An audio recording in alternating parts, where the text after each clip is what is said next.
hope you're doing good, and today we'll continue with nucleus part 2. And you already know me, I am Dr. Prajita Rao. So for this video I just want to specify that there are a lot of facts in this video. So if you want to remember them, please focus on the pictures. I'll be explaining everything through the pictures so that you can remember it better. So like in the last video, that is nucleus part 1, we have already studied that nucleus is the genetic control center of the cell, and it has something like named as chromosomes, which we'll be discussing in this video further. So the main characteristics, like we studied in the last video, were that it is the membrane enclosed organelle, and it is only found in the eukaryotic cells. Very important point. And it is usually in the central region, and it is roughly spherically shaped.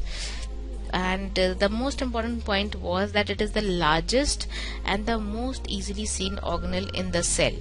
So any doubts in these, please refer to nucleus part 1 video. So now, starting this video and this lecture, today we are going to include the various parts of the nucleus. The nucleus is the most important structure in the cell. So the first thing that comes is the nuclear membrane. So nuclear membrane is something that covers the nucleus. It's like the polythene bag of the nucleus. So it allows the materials to flow in and out, and that happens with the help of these small pores. Okay, so these small pores, they're also known as nuclear pores, which we'll be discussing in detail later on in the video. After that comes nucleoplasm. So this liquid structure right here is nucleoplasm. So it is the substance that suspends the structure inside. Okay, so in the cell also we have a typical type of liquid, which is also known as cytoplasm, which we will be discussing in the next video. So this nucleoplasm, it is also known as karyoplasm. So if you remember, the study of nucleus or the study of chromosomes was known as karyology. We did it in the last lecture. So karyo, wherever you hear karyo, just cut back and link it to nucleus. So that is just a short tip from me. Now moving on more with the nucleoplasm. The nucleoplasm, it is made up of water, molecules and dissolved ions, and it is a type of protoplasm.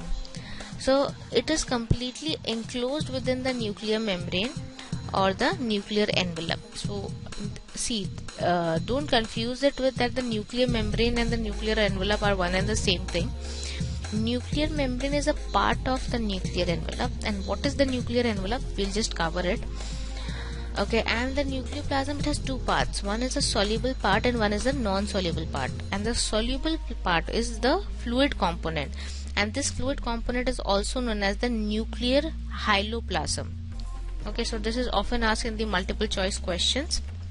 So I hope now you can answer that question. The function of the nucleoplasm is that it serves as a suspension substance for the organelles inside the nucleus. Okay, so anything and everything can lie in this very nicely, and it also helps to maintain the shape and structure of the nucleus. And moreover, it also helps and plays an important role in the transportation of materials, and with the help of these materials, cell metabolism takes place and cell is able to function. So many substances such as nucleotides and enzymes are dissolved in the nucleoplasm, and these nucleotides and enzymes are the ones which help in the cell metabolism and function. Now I just told you about nuclear envelope. So what is nuclear envelope? They say it is also known as the nuclear membrane. So now the nuclear membrane is basically these two, outer membrane or inner membrane. So in layman terms, when you don't know much, you say it is a nuclear membrane, but actually it is it consists of a phospholipid bilayer membrane, which is the main membrane, outer and inner membrane. It consists of nuclear pores, the pores we just discussed in the first slide. Okay, and it consists of ribosomes, and it consists of a nuclear lamina. Now, like I said, it is made up of two membranes. One is the outer membrane and one is the inner membrane.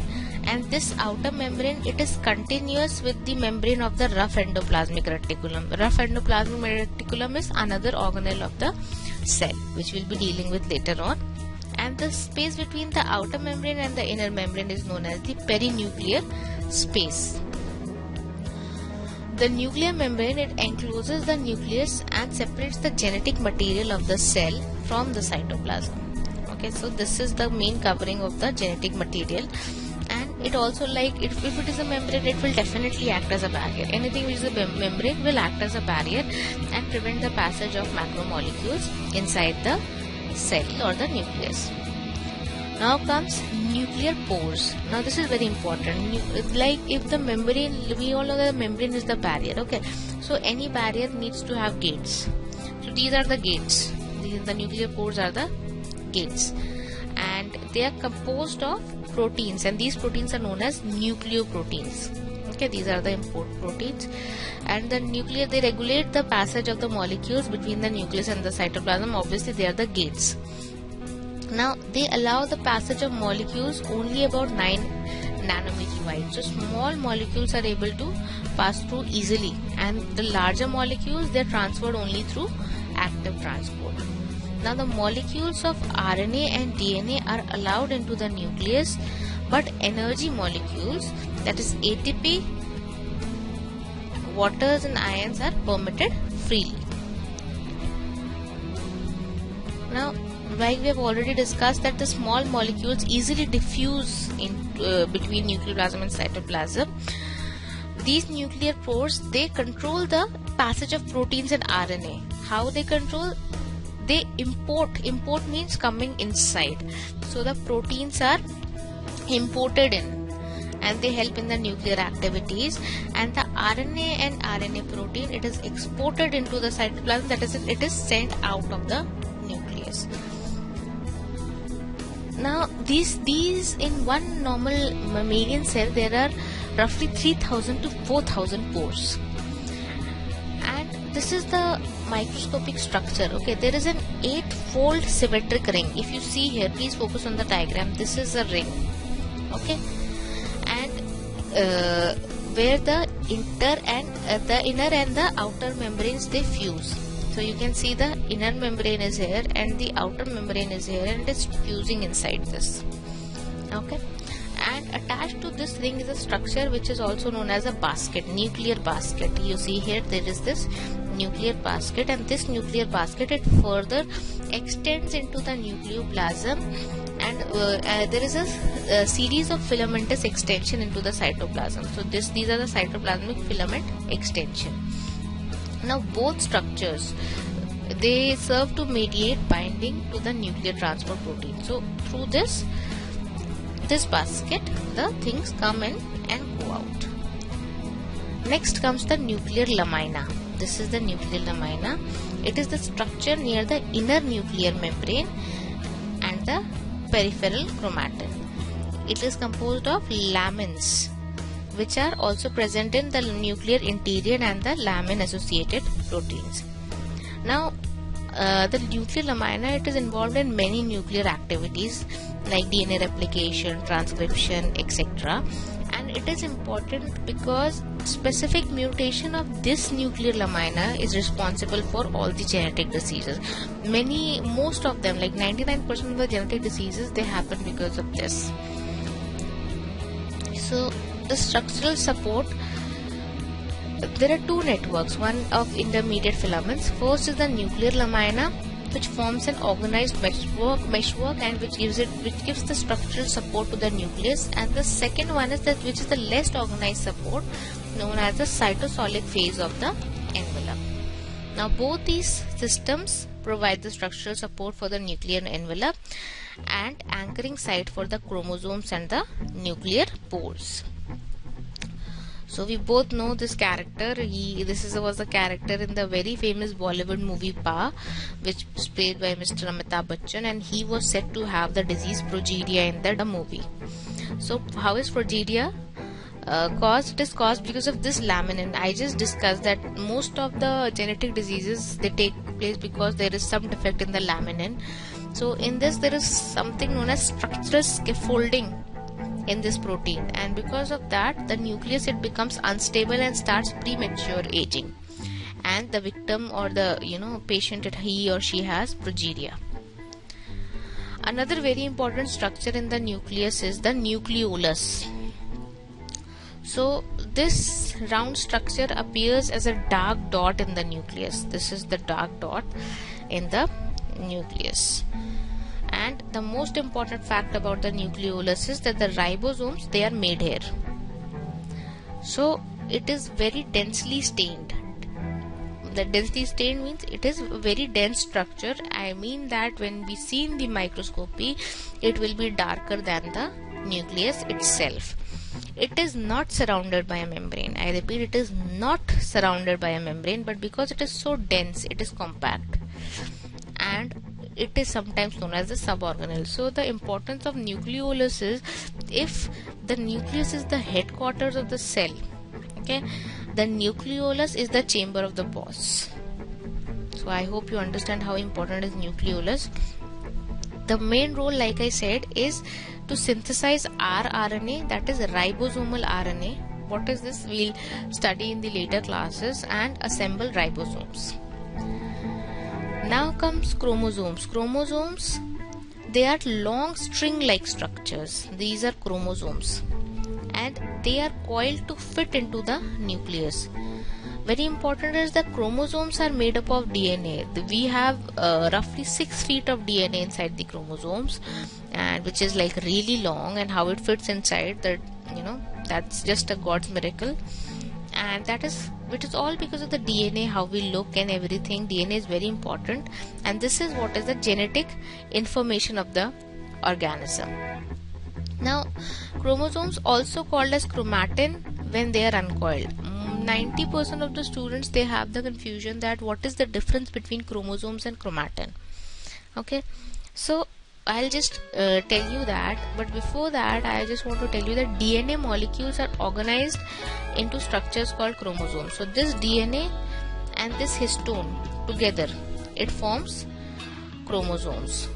Okay, this is what the next point says, that is DNA plus protein is equals to chromatin. Then again, in the last slide I said DNA plus protein is equals to chromosome. So here comes the confusion, and let me clear it for you, that during cell division, chromatin forms well-defined chromosomes. So normally this is the chromatin, and when there is cell division, it forms into a chromosome. Okay, that is what happens. Let's discuss chromosomes versus chromatin. So you and I, we right now, what do we have inside us? We have chromatin. Okay, chromatin is the unwound DNA, and chromosome is the tightly packed DNA. So like I said, chromosomes, it is only found during cell division, but chromatin, it is found throughout the interphase. Okay, that is when the cell is not dividing. Now the chromosome, the DNA is not being used for macromolecule synthesis, but in chromatin, because it is not, the cell is not dividing, so the DNA is free to synthesize macromolecules. I hope your doubt of chromosome and chromatin is now clear. There is one more terminology which is known as the nuclear genome. So nuclear genome is nothing but the genes within the chromosomes. The chromosome, it consists of something known as genes. This is a chromosome. The DNA inside, it consists of something called as gene, and this is what is known as the nuclear genome. Just a terminology I wanted to discuss. So before moving any further, I just want to share some interesting facts. That did you know that mitochondria of the cell, it also has some fraction of genes. But the funny part is, the mitochondrial DNA, it only has the genetic material from the mother, but the nuclear DNA, it has the genetic material from both our parents. So your mitochondrial DNA is only from your mother. Okay. Now one more thing is that the chromatin, it has two parts. One is the euchromatin, which is less compact. Because it is less compact, so it stains lighter. And this is the one chromatin part responsible for expression in the cell, expression of features. The other part is heterochromatin, which is more compact, stains darker, but it is infrequently transcribed. Okay, the expression is very less. So apart from all these structures, there are some other non-membrane delineated bodies also, which are not very important for you to study. There's only one important of those, which is known as the Kagel bodies or the Kagel bodies. So the Kagel bodies, it is often asked just in multiple choice question. There will be no short question on this or a long note to write. You just need to know that Kagel bodies are present in the nucleus. You can just go through the names. There is something known as pica, PML, paraspicles. Nobody will ask you what they are. You just need to know that they are also there in the nucleus. That's it. Okay, so this completes our nucleus, and in the next lecture we'll be doing cytoplasm. So till then, stay tuned and enjoy the Edupedia videos and keep listening to me. Dr. Prajita Rao signing off.